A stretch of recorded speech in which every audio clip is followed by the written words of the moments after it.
Otep à tous, bien-aimés frères et sœurs. 11,5 millions d'euros. Je répète, 11,5 millions d'euros. C'est l'équivalent de, en CFA, ça devait faire 6 milliards, 600 millions par là, de francs CFA. Ça, c'est le montant de la construction d'une usine de transformation de la pomme d'acajou. La pomme de cajou. Vous voyez ce fruit cajou là, que les Occidentaux mangent dans leur... utilisent dans... consomment surtout dans des bars, des trucs comme ça, tout ça. C'est comme un petit dessert, comme un amuse-gueule. C'est comme les cacahuètes. Voilà. Ça vient, beaucoup de cette noix-là, venait du Burkina Faso. Et le Burkina Faso, il y a quelques temps, quelques semaines, le président Ibrahim Traoré vient de lancer une usine maintenant, non pas de la transformation de la noix, mais de la pomme. Parce qu'avant, ce qu'on faisait de la pomme, on jetait ça. On jette la pomme et on prend seulement la noix et puis on va transformer à l'étranger. Et donc la valeur ajoutée, elle est aussi étrangère. Nous, on ne voit rien. Les amis, le président Traoré s'est engagé. L'usine est déjà en construction, bientôt ça va terminer. À mettre à peine 11 millions d'euros. 11,5 millions d'euros. Vous vous rendez compte? Cette usine va transformer donc la pomme même, ce qu'on jetait là. On va maintenant en faire du jus, du vin, du vinaigre, de l'alcool. Bref, ce qui était destiné à la poubelle sera utilisé maintenant pour être transformé et apporter de la richesse au Burkina Faso. Ça dit que on transforme désormais la poussière à la dignité. Waouh, les amis! On passe de la transformation de la poussière à la dignité. Et ça se passe dans le village de Béni, dans le sud-ouest du Burkina Faso. Les amis,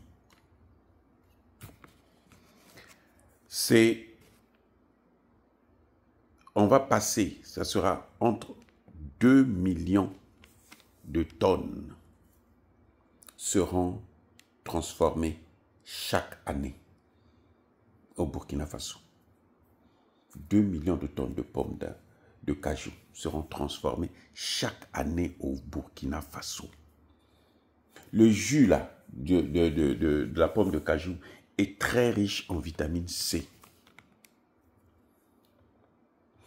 Et dans quelques années, l'objectif, c'est atteindre 5000 tonnes par jour. Et l'extraction de 5000 tonnes par jour. Donc, les amis,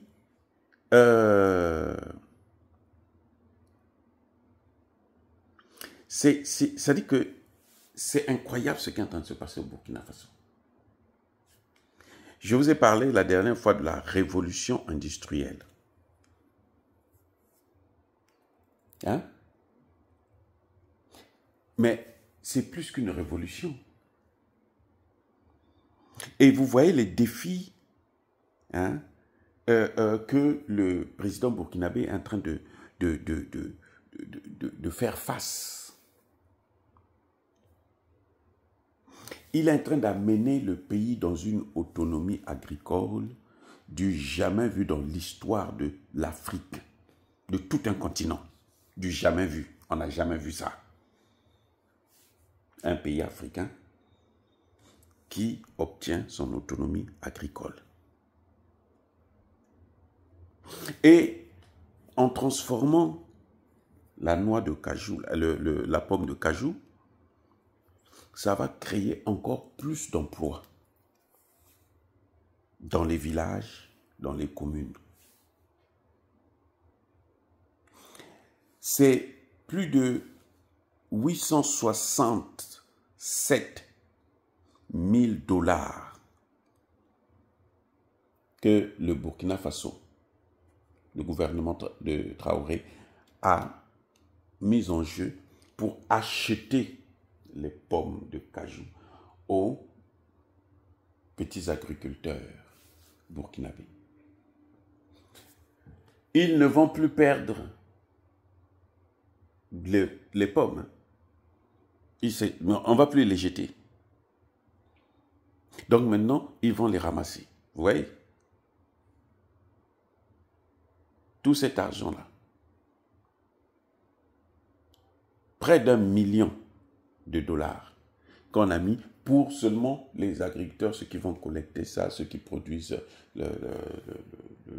ces pommes de cajou, ainsi de suite. Donc, ils sont encouragés, ils savent maintenant que leur produit ne va plus traîner dans la ville, mais les produits vont aller aux différents ports, soit du Ghana ou de Côte d'Ivoire. Bien sûr, quand le type là, comment vous l'appelez, Alassane Ouattara ne sera plus là, les choses vont marcher. Et ce sera bon aussi pour la Côte d'Ivoire, parce que ça va créer aussi des marchés en Côte d'Ivoire. Puisque le port pourra fonctionner, le port du Ghana, c'est pour ça que le président ghanéen s'attache à Traoré. Je n'ai pas trop confiance en lui parce que vous savez que les Américains ont envoyé là-bas plusieurs camions, plusieurs blindés américains pour, soi-disant, la lutte contre le terreau, alors que c'est sorte qui a mené le terreau en Afrique de l'Ouest. Mais bon, écoutez, j'ai confiance au président Traoré qui sait exactement ce qu'il est en train de faire. Donc voilà les amis, ça c'est un autre élément, un autre aspect de ce que le président Traoré est en train de faire au Burkina Faso, notamment dans le domaine de l'agriculture. Et je vous rappelle qu'il n'y a pas de souveraineté si vous n'avez pas une agriculture autonome. Et tous ces projets-là, ce n'est pas des projets financés avec l'argent de l'Union européenne. Non, non, non, non, non, non. Ce n'est pas la Banque mondiale, ce n'est pas le FMI. C'est le Burkina Faso. Ce sont les Burkinabés qui travaillent. Si le Burkina Faso peut le faire, les autres pays africains peuvent le faire. Je parle d'abord de mon propre pays, le Congo-Brazzaville. En 2014, le Congo avait près de 14 000 milliards de francs CFA. Que le président Sassou Nguesso lui-même a dit, il a déclaré que ça c'est pour les générations futures. Il préfère prendre l'argent pour aller mettre quelque part, au lieu de faire, voilà ce qu'on fait de l'argent. C'est ça. Vous prenez l'argent, vous utilisez. Et quelques années plus tard, quand on lui posait la question de savoir, mais les 14 000 milliards là, ça est où? Il dit, mais c'est pour les générations futures. Il n'est pas capable de vous dire où est-ce que ça y est. Qu'est-ce qu'il en fait? Regardez les autres, comment ils font. Regardez. Traoré, il est même plus jeune que moi. C'est un enfant. Il n'a même pas 40 ans. Traoré, regardez. En 2 ans, il est en train de transformer complètement le Burkina Faso. Je vous donne 5 ans. Vous allez voir que le Burkina Faso sera plus développé que le Nigeria. Je vous donne 5 ans. Le Burkina Faso sera plus développé que le Nigeria. Dans moins de 10 ans, le Burkina Faso sera la première puissance économique d'Afrique. C'est le défi. Et ça se passe silencieusement. Ce n'est pas avec la Banque mondiale de FMI. Non, non, non. Là, il n'y a pas de Banque mondiale, il n'y a pas de FMI. Là, il n'y a que les Burkinabés. Il n'y a que les Africains. Soyez bénis.